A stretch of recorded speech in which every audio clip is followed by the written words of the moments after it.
société est un monstre froid, dit un philosophe. C'est aussi le lieu qui forme et déforme, construit et déconstruit la morale. Et s'il y avait une seule vraie réponse pour justifier toute cette violence qui est observée de nos jours, certainement les hommes religieux nous diraient « la fin des temps est proche ». Dans tous les cas, quant à nous, sur ce plateau, nous allons questionner ces différentes formes de violence que l'on observe dans la société. Fidèles téléspectateurs de la chaîne des 10 régions, bien le bonjour et bienvenue dans ce magazine de la santé.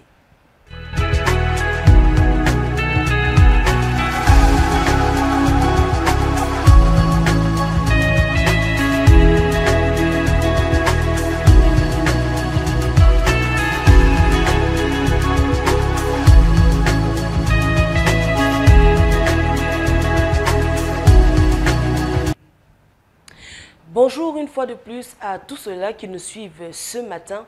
Bien sûr, vous avez compris, nous parlons de violence. Mais une chose quand même réconforte sur ce plateau et qui nous donnera l'occasion lorsque nous parlerons de Zoom, une action qui réconforte à l'échelle nationale, l'action de l'association Family Club qui n'a de cesse de sensibiliser les populations quant au respect du calendrier vaccinal. Nous allons en parler avec le coordonnateur qui sera sur ce plateau. En outre, un psychologue viendra répondre à nos questions quant aux différentes formes de violence que nous observons en milieu scolaire, dans les couples et bien sûr les empoisonnements. On n'oubliera pas cet épineux problème d'empoisonnement que nous rencontrons dans la société actuellement. Et pour clore le tout, des téléspectateurs, nous aurons également les informations qui ont marqué la santé durant cette semaine. Et justement, parlant des informations qui ont marqué la semaine, prenons cette courte pause et puis nous revenons immédiatement pour introduire le bulletin de la santé.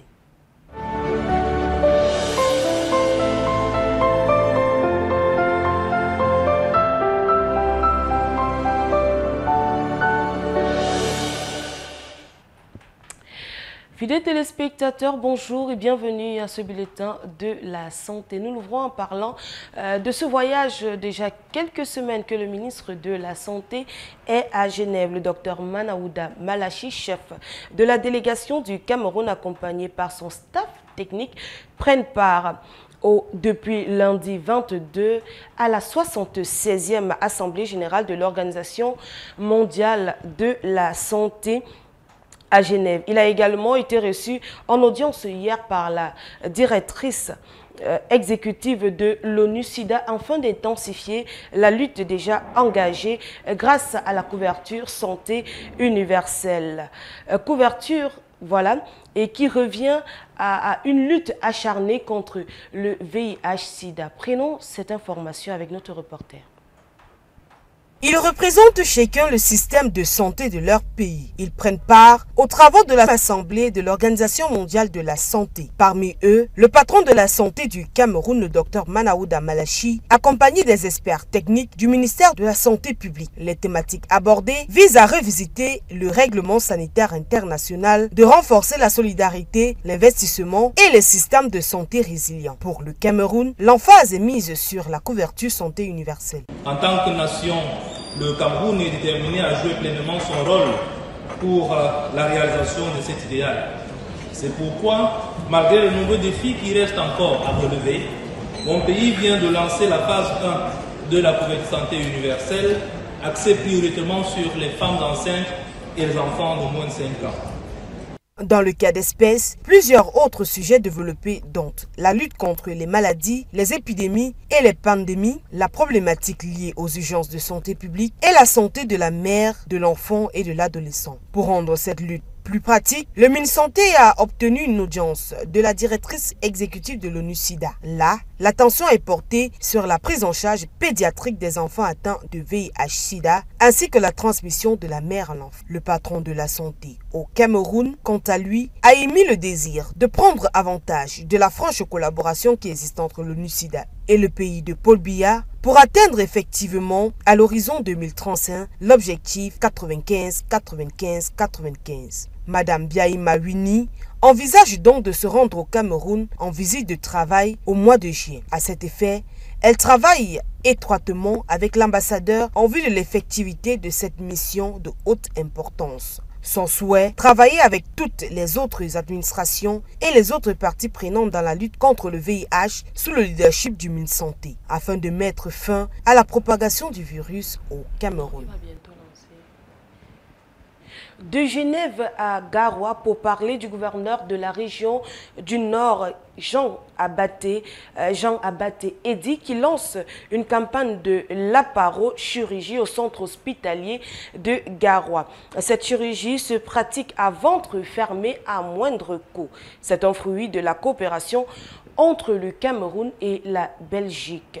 Le gouverneur du Cameroun éveille à l'amélioration du système sanitaire, je voudrais dire du système sanitaire dans la région du Nord à travers des initiatives multiples. Bello Yaouba. Sous le haut patronage du ministre de la Santé publique du Cameroun, la campagne de laparochirurgie est lancée au centre hospitalier régional de Garoua pour une période du 24 au 26 mai 2023. Il s'agit d'une chirurgie qui se pratique à ventre fermé et à un coût abordable.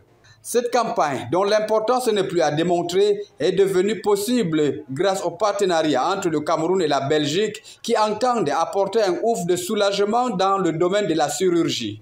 Le gouverneur de la région du Nord a personnellement procédé au lancement de cette campagne en présence des autorités administratives et élites de la région du Nord. Certaines techniques de soins aujourd'hui peuvent être rapidement adaptées et divulguées auprès de leurs frères et sœurs qui sont en spécialisation.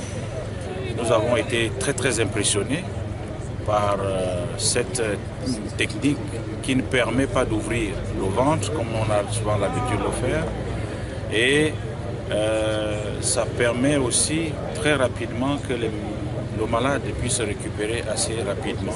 La directrice générale du centre hospitalier de Garoua justifie la portée de cette campagne. Il y a pour informer les populations de la région du Nord et de la ville de Garoua de ce qui était possible de faire au niveau du centre hospitalier régional de Garoua.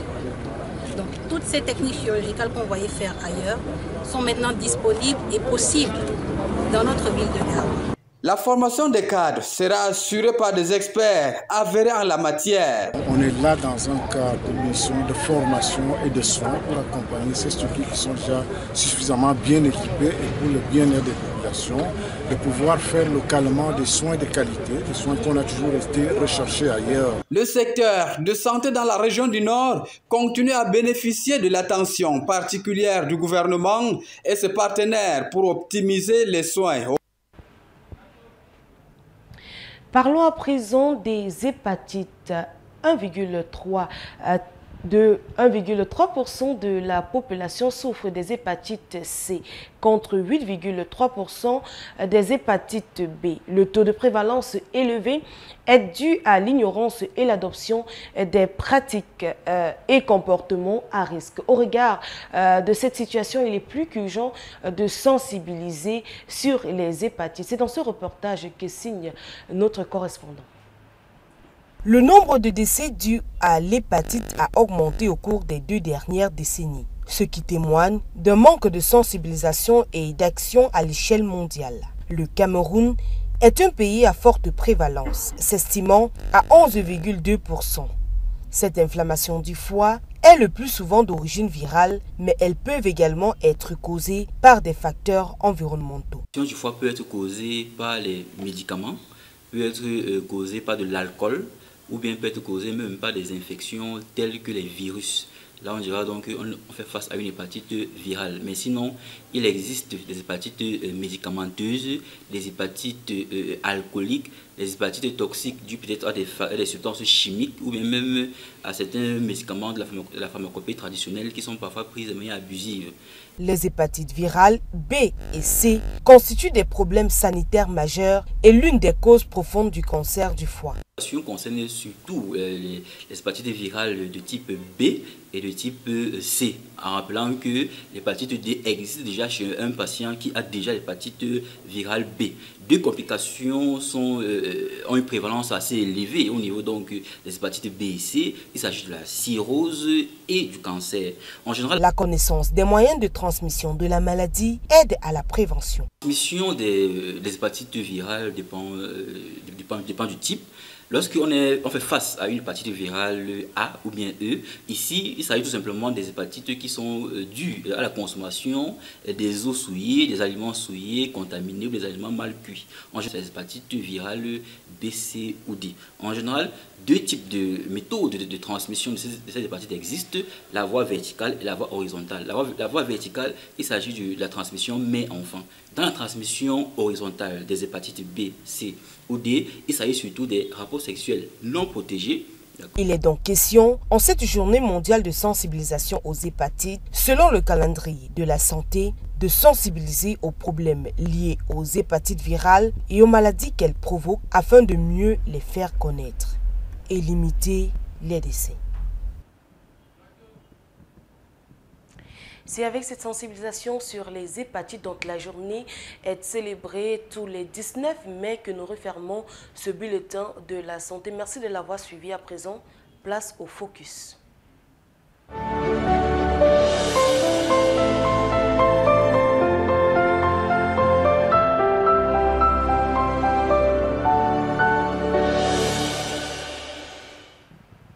Je vous le disais en l'entame de ce programme, fidèles téléspectateurs, nous parlons également de sensibilisation sur le respect du calendrier vaccinal. Beaucoup de Camerounais, alors la majorité, ignorent encore ou tout simplement négligent l'apport qu'a les vaccins dans la vie des enfants, dans leur propre vie.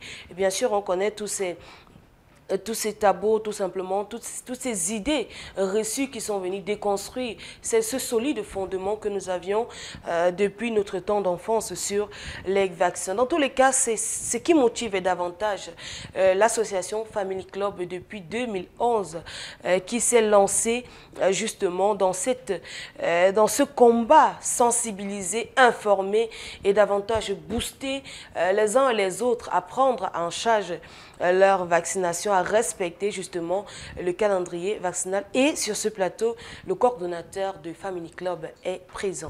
Bonjour. Bonjour Claudia, bonjour à tous les téléspectateurs de la chaîne des 10 régions. Merci pour l'amitié renouvelée à notre association en nous associant aux échanges de ce samedi. Un grand merci, une reconnaissance à la hiérarchie de votre chaîne parce que vous avez toujours été à nos côtés, vous avez toujours contribué à amplifier nos activités de mobilisation sociale. Grandement merci et que Dieu bénisse tout le staff. D'accord. Merci bien. C'est vrai que l'objectif est tout simplement la visée, c'est pour que davantage de Camerounais puissent se joindre. Il faudrait bien relayer l'information pour que chacun puisse prendre sa santé à main. Dans tous les cas, nous parlons donc de vos différentes activités et particulièrement celle qui récemment touche la couverture santé universelle. On sait qu'elle a été implémentée au Cameroun, tout simplement qu'elle a débuté, du moins sa phase 1, le 12 avril dernier. Et jusqu'alors, beaucoup de personnes ignorent encore les contours, les pourtours de cette initiative louable du gouvernement. Voilà. Qu'est-ce qui a déjà motivé vos activités et le choix justement de cette activité en particulier? Vous savez, la force d'une république, c'est d'avoir au sein de la population plusieurs compartiments qui contribuent à améliorer la connaissance des citoyens sur les bonnes pratiques sociales. C'est ainsi que la société civile contribue à plusieurs échelles. Il y a ceux qui parlent des droits de l'homme, il y a ceux qui parlent de la prise en charge de l'enfance, etc. Et nous sommes orientés dans la promotion des bonnes pratiques sociales liées à la santé et la paix. Quand on parle de bonnes pratiques sociales liées à la santé, il y a des activités telles que l'hygiène, il y a le respect du calendrier vaccinal, comme vous avez dit, il y a la fréquentation des centres de santé reconnus, il y a un certain nombre de comportements qui contribuent à la promotion de la santé. Et le gouvernement de la République implémente à partir de cette année une nouvelle politique sanitaire qui offre à la population un package de services. En tant que société civile, en tant qu'organisation partenaire du ministère de la Santé, nous n'avons pas attendu. C'est notre rôle, c'est notre devoir de dire à la population ce que le gouvernement a prévu dans cette couverture santé universelle. Vous savez, la couverture santé universelle n'est pas une création camerounaise, c'est une volonté globale, c'est une volonté des Nations Unies qui appelle tous les gouvernements à migrer progressivement vers la couverture santé universelle. Et donc, la couverture santé universelle, c'est faire à ce que dans un pays, tous les citoyens aient accès à la santé, soit gratuitement, soit à faible coût. Et dans ce sens, le gouvernement de la République du Cameroun, dans la phase 1 de la couverture santé universelle, offre des services gratuits de santé, notamment les prestations de vaccination qu'on connaît déjà. Et il y a d'autres services de vaccination qui s'ajoutent à la vaccination gratuite portée par le programme élargi de vaccination, le PEV. Avant, on connaissait juste les vaccinations liées aux enfants de 5 ans et moins. À cela s'ajoute aujourd'hui la vaccination contre la Covid, qui concerne toute la population, et aussi la révision de l'âge et la cible de la vaccination contre le cancer du col de l'utérus. Avant, c'était juste des filles. À partir de cette année, même les garçons sont concernés par cette vaccination contre le cancer du col de l'utérus, tous les cancers et les condylomes. Et chez les garçons, il y a le cancer du pénis dont on ne parle pas assez, mais la vaccination contre le cancer du col de l'utérus au Cameroun est faite à base du Gardasil, c'est-à-dire le vaccin qu'on utilise contre le HPV s'appelle le Gardasil. Ce Gardasil protège contre les cancers, les condylomes, le cancer du pénis. Donc tout cet ensemble de maladies peut être évité en prenant le Gardasil. Et le gouvernement offre gratuitement à sa population ce vaccin pour des citoyens âgés de 9 à 13 ans. Filles comme garçons. D'accord. Vous voyez bien qu'il y a lieu de rappeler cela, tout simplement d'informer les populations qui n'avaient pas encore l'information.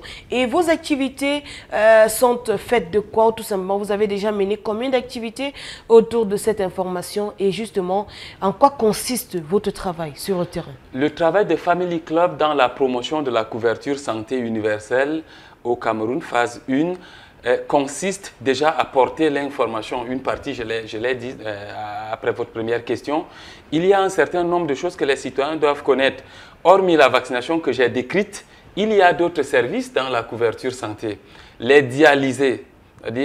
Aujourd'hui, grâce à la couverture santé universelle, vous souscrivez à 15 000 l'année, vous pouvez bénéficier de toutes les séances de dialyse. Alors qu'avant cette opportunité, la dialyse coûtait 450 000 pour ceux qui font 2-3 séances et ceux qui font plus de dialyse, c'était à 740 000 si je ne me trompe pas. Donc vous voyez, quelqu'un qui dépense 450 000 par mois pour faire la dialyse. La dialyse uniquement. Et l'État lui permet d'avoir accès à toutes ces séances de dialyse pendant 12 mois. Contre 15 000. C'est une information qu'il faut porter à la population. Les femmes enceintes peuvent avoir accès à toutes les visites prénatales et avoir une prise en charge gratuite de l'accouchement, même si c'est la césarienne qu'il faut, contre 6 000 francs seulement. C'est-à-dire la souscription à 6 000 francs, vous suivez toutes les visites prénatales. Pour la phase 1 de la couverture santé universelle, cette offre concerne les régions de l'extrême nord, du nord, de l'Adamawa, de l'est et du sud. J'ai dit pour la phase 1, mais il y aura une extension pour les phases suivantes à d'autres régions. Vous savez, le gouvernement fait cela en tenant compte de certaines simulations, des coûts et tout cela. Donc il faut expliquer cela à la population et de manière pratique, c'est ce que nous faisons depuis les Jeux universitaires. Nous étions avec 200 volontaires aux Jeux universitaires en Ngaoundéré. Nous avons expliqué cela et rentré à Yaoundé. Pendant la semaine de l'unité nationale, nous avons une semaine avant le 20 mai participé à sensibiliser la population, à informer la population et à aider la population à s'enrôler sur la plateforme Cameroon Health Coverage.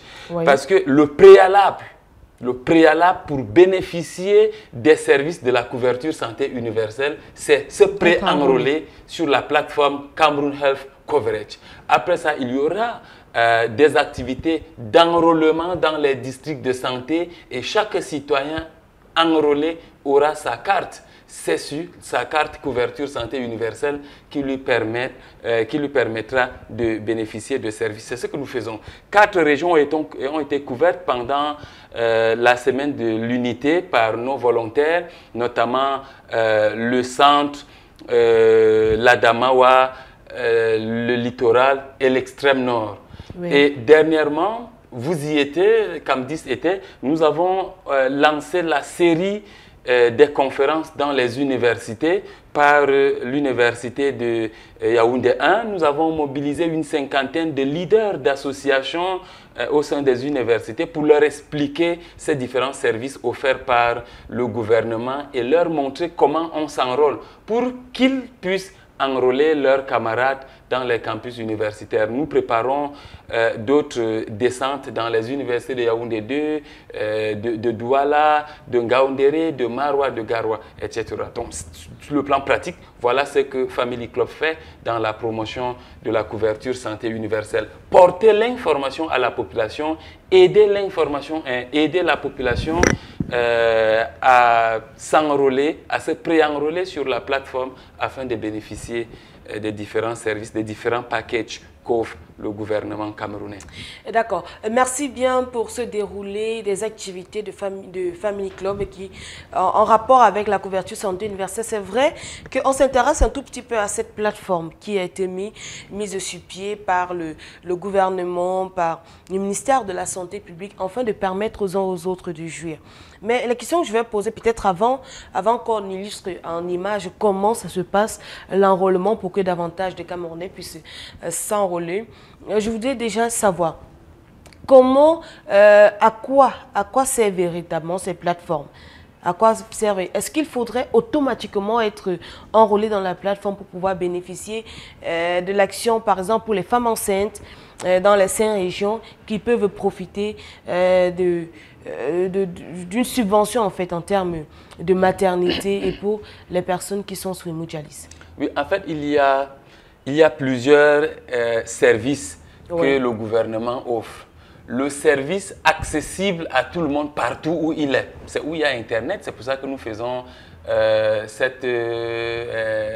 nous faisons des communications pour amener les gens, même s'ils ne veulent pas se déplacer pour aller vers des districts de santé, pour rencontrer des agents enrôleurs, ils peuvent eux-mêmes télécharger l'application à partir de Play Store. C'est-à-dire, vous êtes à Play Store, vous tapez Cameroon Health ou vous tapez CSU, c'est-à-dire CSU. Couverture santé universelle. Couverture santé universelle.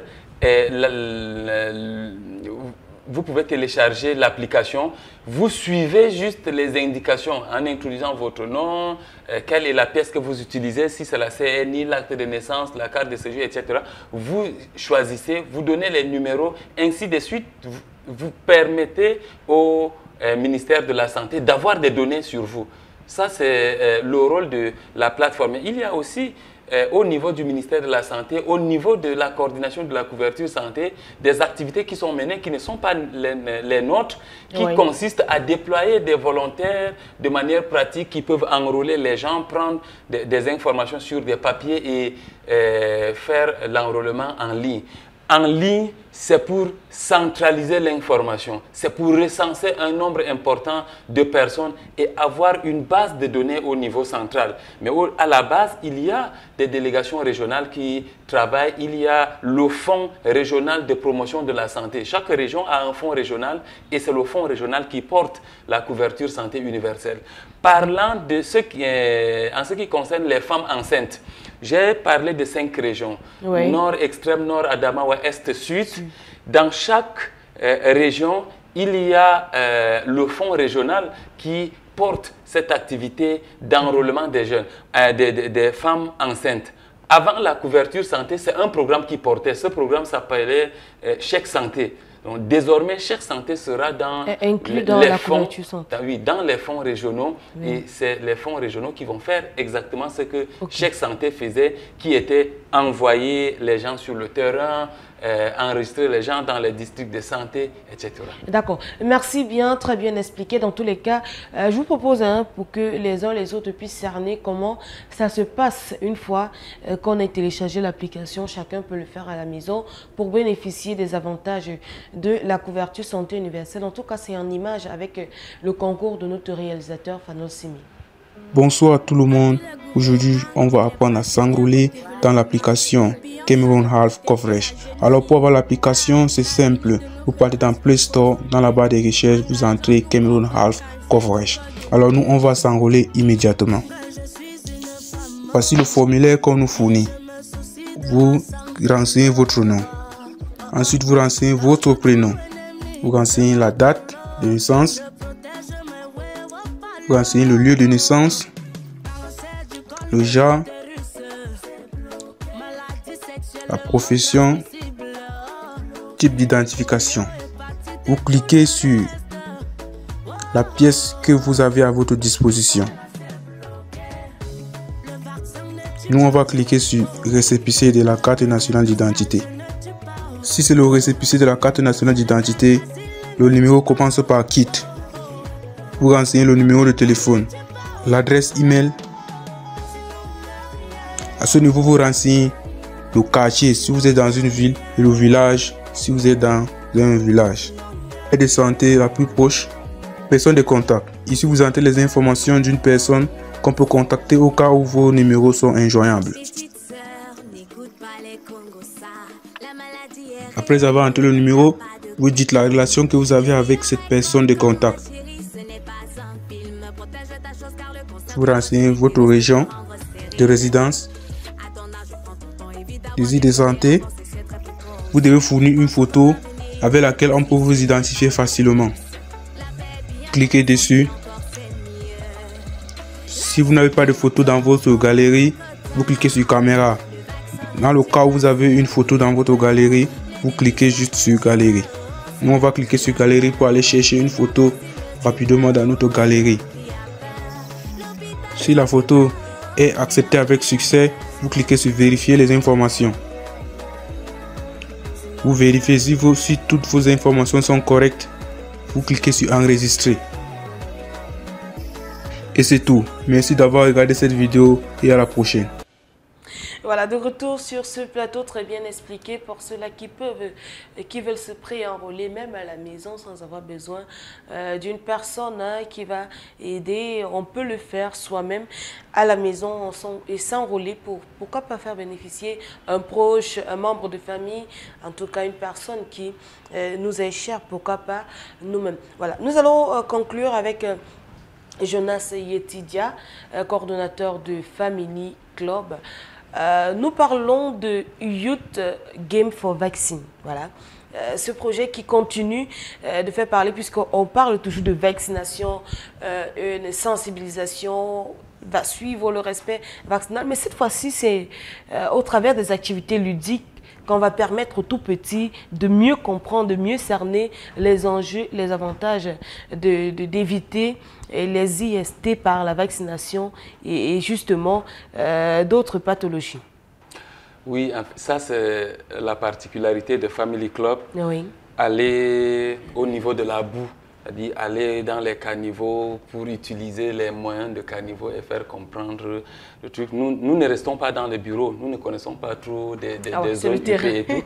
C'est pour ça que Family Club, si vous remontez bien l'histoire, vous allez vous rendre compte qu'on a produit 16 chansons. C'est-à-dire nous écrivons des poèmes, on donne aux artistes, on les produit, ils vont en studio et tout. La dernière chanson, c'était en novembre dernier avec Chris M. Nous avons écrit un texte et tout. Chris M a chanté pour le HPV. Donc, nous sommes sur le projet Youth Game for Vaccine. En fait, nous serons dans 7 régions. L'extrême nord, le nord, l'Adamawa, l'est, le centre, le littoral et l'ouest, dans 50 CMPJ, les centres multifonctionnels de promotion des jeunes. Nous allons faire venir des jeunes, nous allons d'abord les briefer. Le premier jour, nous allons les briefer sur la vaccination, sur les maladies sexuellement transmissibles évitables par la vaccination. Il y en a. C'est-à-dire, le cancer du col est une maladie sexuellement transmissible qu'on peut éviter en se faisant vacciner. Les hépatites sont des maladies sexuellement transmissibles évitables par la vaccination parce qu'il y a des vaccins pour, contre ces maladies-là. Donc nous allons d'abord former les jeunes, après nous allons organiser des jeux, des petits matchs de tennis, des petits matchs de football, de concours de danse, bref, tout ce qui est jeu, qui fait venir les jeunes. Pendant qu'ils sont là, il y aura des services de vaccination installés, il y aura des services de dépistage VIH, il y aura des services de planning familial, bref, tout ce qui est santé et qui touche la jeunesse. C'est ça le concept, jeu des jeunes pour la vaccination. Pendant les Jeux universitaires, c'était Play for Vaccine, où c'était purement des danses. Nous, on avait des fan clubs, c'est-à-dire nous, on était fan club de tout le monde. Si une équipe joue, nous avons 200 jeunes, 50 sont en train de danser là-bas, 20 sont de l'autre côté. Pendant qu'ils sont en train de danser, eux, leurs chansons, c'est des chansons sur la vaccination, c'est des chansons sur l'hygiène. Ils font des démonstrations sur comment être propre, comment faire ci et tout. Et ça attire l'attention. Pendant que vous écoutez la chanson, vous regardez le match, vous sortez du match avec le résultat du match, avec une information sur la santé. C'est exactement ce qui sera fait dans 50 CMPJ. Nous étions avec le ministre de la Jeunesse le vendredi 2 juin dernier, où il nous a reçus, nous avons présenté ce projet qui va permettre d'animer 50 CMPJ dans cette région pendant 2 jours par CMPJ tout le mois de juin et aider les jeunes à se faire vacciner contre le cancer du col, contre les condylents, aider les jeunes à comprendre leur rôle en tant que citoyens dans la promotion de leur propre santé et la santé de leur population. C'est exactement ça la Family Club. Nous sommes une famille des jeunes, nous travaillons avec des familles à la base en utilisant des choses simples. Les grandes associations vont dans des bureaux, font des grandes conférences, mais nous allons dans la rue. D'accord. Et d'ailleurs, c'est une bonne approche. Hein, voilà, on apprend en se distrayant. C'est aussi quelque chose d'intéressant, surtout pour la jeunesse. Donc, nul besoin de questionner le fait pourquoi, ou tout simplement la raison pour laquelle le ministre de la Jeunesse est intéressé à vous. Parce que justement, vous touchez les problèmes de la jeunesse d'une certaine manière, avec la méthode des jeunes. Voilà. Mais je me demande si ou également vous avez eu un vaccin contre l'empoisonnement dont vous faites également l'apologie. Dans tous les cas, je ne sais pas. Mais nous avons constaté que de plus en plus, si ce n'est des informations qui tombent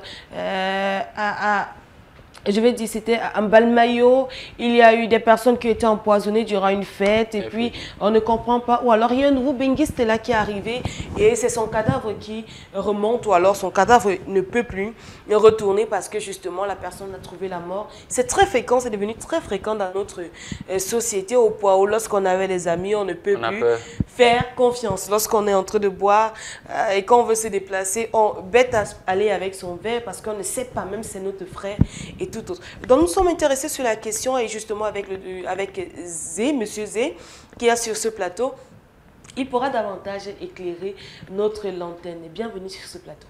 Merci, c'est toujours un plaisir d'être présent, surtout pour répondre aux problèmes de santé, aux problèmes de société, pour que la population puisse comprendre les réalités et les rouages de certains phénomènes. Eh bien, nous, en santé mentale, nous sommes proposés, évidemment, d'expliquer ces différents phénomènes, de comprendre l'origine et proposer des mesures, des solutions pour que nos populations soient en sécurité et qu'ils puissent avoir de la bonne information. Merci. D'accord. Et puisque vous êtes psychologue, vous essayez d'étudier un tout petit peu le mental, le comportement, le pourquoi des choses en fait. Vous allez essayer de nous expliquer pourquoi les empoisonnements. Mais déjà, on veut comprendre lorsqu'on parle d'empoisonnement. C'est vrai que c'est très vague. Quelqu'un peut être un poison pour vous sans toutefois vous mettre un médicament ou quelque chose dans votre verre, dans votre repas. C'est quoi déjà l'empoisonnement pour qu'on puisse recadrer notre cadre ici? Très bien. Sur le plan de la psychocriminologie, on va dire que l'empoisonnement, c'est le fait de se donner la mort ou se suicider et ou porter atteinte à la vie d'autrui par le biais de l'empoisonnement. De manière simple, voilà l'empoisonnement. D'accord. Et qui empoisonne en fait? Qui est cette personne-là qui décide d'empoisonner? Est-ce que c'est nous-mêmes? Parce que si on dit c'est nous-mêmes, peut-être ce sera un suicide. Mais est-ce que c'est forcément autrui qui nous empoisonne? Sur le plan de la définition, nous avons dit l'empoisonnement peut être des deux côtés. Ça peut être nous-mêmes, ça peut être autrui. Vous voyez? Maintenant, il faut donc arriver au fait, qu'est-ce qui nous pousse à poser tel ou tel acte? Je peux décider d'avoir j'ai trop de soucis et puis il faut que je me libère. Je prends du poison, je me donne la mort. Ou encore, je suis peut-être jaloux de la vie de Croix, ou alors je n'apprécie pas trop tel individu par rapport peut-être à sa notoriété, à sa puissance. Alors je décide de nuire à Croix par le biais du poison. D'accord. Si je comprends bien, on empoisonne uniquement la personne qui nous dépasse, la personne qu'on croit supérieure à nous. En réalité, c'est ça. Et il y a un phénomène de narcissisme bafoué qui monte en puissance. En réalité, le sujet se dit frustré. Parce qu'Okrowi a peut-être, on va dire comme on dit de manière triviale, a réussi. Alors, on se sent frustré parce que notre narcissisme est bafoué. On ne veut pas qu'Okrowi se hisse à une position considérable. Par conséquent, le phénomène de jalousie va prendre sa place. Sentiment d'infériorité, on se sent inférieur par rapport au Okrowi et on estime donc qu'il faut bloquer l'action. Il faut bloquer l'action pour qu'on ne soit pas toujours dérangé parce que il y a des gènes. On est gêné, on est dérangé parce que Okrowi se hisse à un certain sommet. Or, nous ne pouvons pas arriver à ce niveau. On est donc frustré, le sentiment de frustration entre en jeu. Voilà. Mais est-ce qu'il n'y a que ce sentiment de frustration, de jalousie qui motive l'action de ces personnes? Est-ce que d'une autre part, on ne peut pas avoir quelqu'un qui a un goût poussé pour le mal? Il fait du mal tout simplement comme ça. Pour lui, c'est monnaie courante. Il faut simplement qu'il fasse, même avec des personnes qu'il ne connaît pas et tout ça. Je ne sais pas. Très bien. Et là, nous devons entrer dans ce qu'on appelle les structures de personnalité. Oui. Vous voyez, certains individus appartiennent à des structures précises. Par exemple, il y a les sadiques. Le sadisme, c'est le fait d'éprouver du plaisir à donner la mort à Okrowi ou alors de faire souffrir Okrowi. Ce plaisir-là entre dans le comportement du sadique. Ça, c'est par rapport au Okrowi. Maintenant, par rapport à soi-même, il y a ce qu'on appelle le masochisme. C'est-à-dire, j'éprouve du plaisir à me voir souffrir. Oui. On comprend donc qu'en réalité, il ne s'agit pas seulement de faire souffrir Okrowi, mais à nous faire souffrir nous-mêmes. Mais là, c'est toujours un trouble psychologique, ça veut dire que effectivement, ça résulte certainement d'un mal-être, de quelque chose qui s'est passé et qui nous a changé forcément. Effectivement. Quand on tombe dans un groupe, ça veut dire que quelque chose n'a pas marché. Oui. Il y a eu frustration, il y a eu un stress qui n'a pas marché, qui n'a pas été géré. Il y a beaucoup de phénomènes qui peuvent entrer en jeu pour comprendre et expliquer le comportement de celui qui se donne la mort ou alors qui donne la mort à Okrowi. D'accord. Je vais un peu écouter ou tout simplement me prêter à ce que les gens ont eu à évoquer comme raison. On se souvient de l'incident qui s'est passé du côté de Mbalmayo, je crois que c'est l'année dernière, où lors d'un mariage, il y a carrément beaucoup de personnes qui se sont retrouvées empoisonnées. Et puis on a dit, bon, ce n'était pas l'empoisonnement, c'était une intoxication alimentaire. Il y avait un mélange qui avait été fait, quelque chose.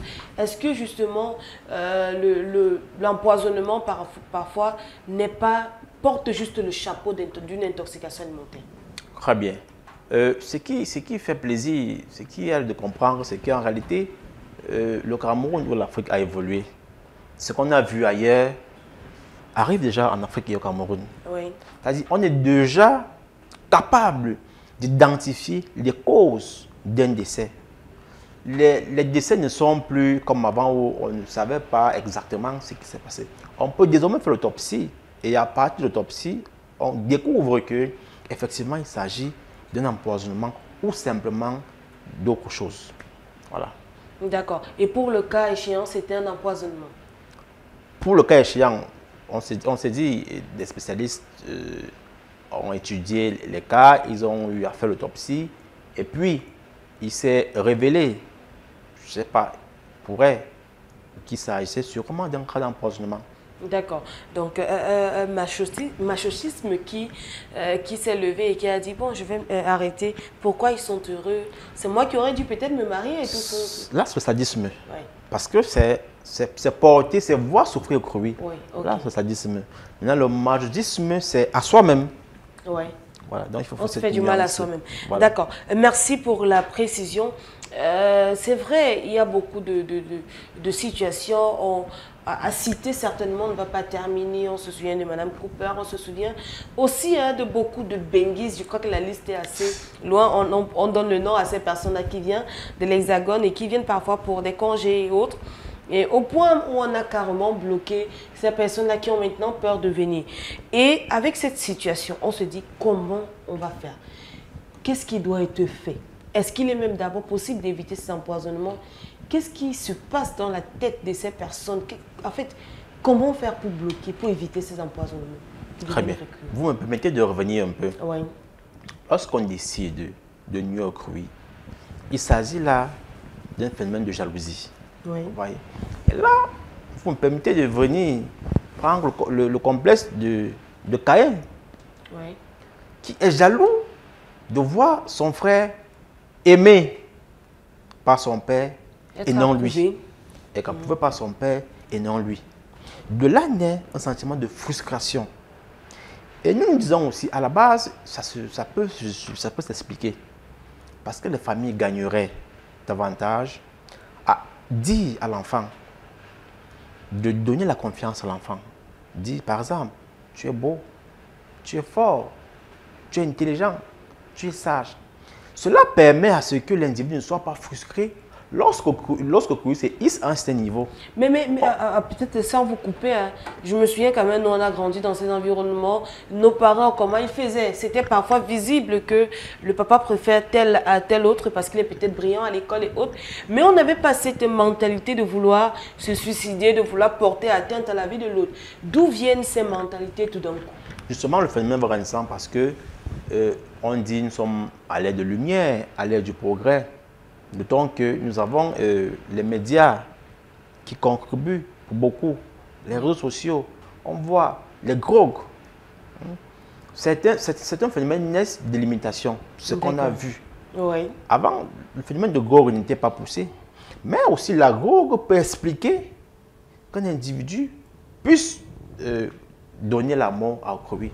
Donc, on se dit, à l'époque, avant, il n'y avait pas ce phénomène de violence, il n'y avait pas les médias qui relaient certains messages toxiques. Nous n'avons pas le phénomène de drogue qui va grandissant dans notre société aujourd'hui, ça n'existait pas. Maintenant, tous ces phénomènes impactent gravement la psychologie des uns et des autres et poussent les uns et les autres dans certains comportements. Voilà. Et vous avez dit, comme solution, il faudrait mettre son enfant en confiance et dès la base, commencer à prodiguer de bons conseils, des appréciations aux enfants. Il faut à la base restructurer les familles. La dynamique familiale voudrait que le parent puisse donner confiance à l'enfant. Dis par exemple que tu es fort, tu es beau, tu es intelligent. Ces mots permettent à l'enfant de grandir, sachant qu'il a des atouts de force pour faire face à l'adversité, pour ne pas envier à autrui. Et c'est ici désormais dans cette posture-là d'individu qui peut tout. Voilà. D'accord. Une confiance, tout simplement, un manque de confiance qui doit être corrigé par les parents, encourager les enfants, et tout ça. Tout le monde a besoin d'être encouragé. Le moindre effort doit être primé, doit être encouragé davantage. Nous n'allons pas nous éterniser sur ce sujet puisqu'il y a plusieurs formes de violence. On arrive également sur cet épineux problème de violence conjugale. On se souvient encore, hein, si on essaye de compter, on était environ 30 femmes, juste en quelques mois, qui ont subi des sévices corporels de la part de leur mari ou tout simplement qui ont été carrément radiées, qui sont même mortes parce que justement, elles ont été victimes de violences conjugales et elles n'ont pas déclaré et n'ont rien dit. Là encore, c'est un véritable problème et on voudrait savoir pourquoi de plus en plus ces hommes développent de la violence avec une personne qui est supposée être votre moitié, donc vous en fait. Très bien. Généralement, il y a beaucoup, on l'a dit au début, il faut comprendre les causes. Qu'est-ce qui nous amène à avoir un tel comportement, surtout face à son épouse, face à son époux. Mais ce qu'il faut déjà remarquer et comprendre, c'est que cette violence n'est pas d'un seul sens. C'est-à-dire, l'homme peut violer la femme, oui. La femme peut violer l'homme. Oui. Ça existe. On rencontre de nos jours des femmes qui sont en mesure de porter violence aux hommes et vice-versa. C'est ça qu'il faut d'abord comprendre. Maintenant, qu'est-ce qui explique ce phénomène? On va revenir sur le narcissisme de l'individu. Le narcissisme qui est bafoué. Pourquoi? Parce que l'homme a une certaine joie, une autorité à respecter et n'accepte pas que cette autorité soit bafouée, par exemple. N'accepte pas que cette joie soit bafouée par certains comportements de sa conjointe. Alors il va passer à un acte de violence, par exemple. Maintenant, il peut aussi s'agir d'une perte d'intérêt de la part de son conjoint. Vous voyez? Au début, la bien-aimée qu'on avait n'est plus la même. Le bien-aimé n'est plus le même. Il y a une perte d'intérêt qui entre en jeu. Alors, qu'est-ce qu'il faut faire? Est-ce qu'il faut sombrer dans la monotomie? La femme, cet amour tend à disparaître. Qu'est-ce qu'il faut donc faire? Les hommes peuvent trouver de l'intérêt sur chaque femme. Pas seulement l'intérêt au niveau du sexe, au niveau de l'amour. Prendre d'abord sa femme comme sa sœur.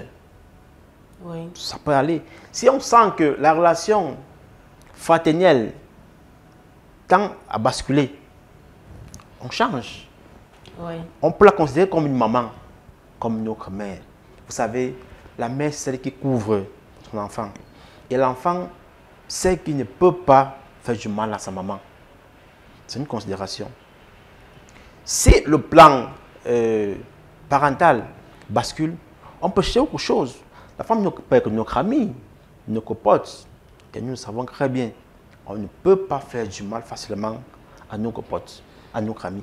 Si ces différents penchants sont respectés, on verra qu'on trouvera toujours de l'intérêt à notre bien-aimé.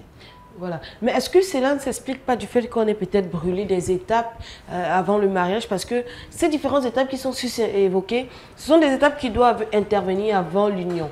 Parce qu'on essaye de mettre notre bien-aimé en confiance, on essaye de faire une amitié, de créer une amitié profonde avec celle qu'on voudrait épouser, une sorte de fraternité avant, bien sûr, de faire le pas. Parce qu'on se dit, c'est déjà mon ami, c'est déjà une personne en qui j'ai totalement confiance. Mais s'il faille commencer à créer cela lorsqu'on est déjà ensemble, est-ce que ce n'est pas là d'où vient tout le problème? Oui, le problème peut arriver à ce niveau, je suis d'accord. Mais il faut comprendre qu'à la base, certaines femmes ou certains hommes ne montrent pas directement leur point. Oui. Ouais. on peut masquer certains comportements. Oui. On peut les masquer. Et puis dévoiler. Même si on a mis l'an avec notre conjoint avant d'être marié, certains comportements peuvent être masqués de la part de la femme ou de l'homme. Vous verrez donc qu'on chasse naturel et revient au galop. Vous voyez? Alors, qu'est-ce qu'il faut donc faire? Il faut donc essayer de varier les considérations qu'on a pour redonner la force à cet amour. Parce que, vous savez, la relation entre l'homme et la femme, c'est une relation qui doit être perdurée. Oui.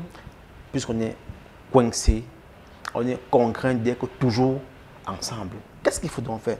Il faut trouver des stratégies de bien-être pour vous permettre vous-même d'être épanoui.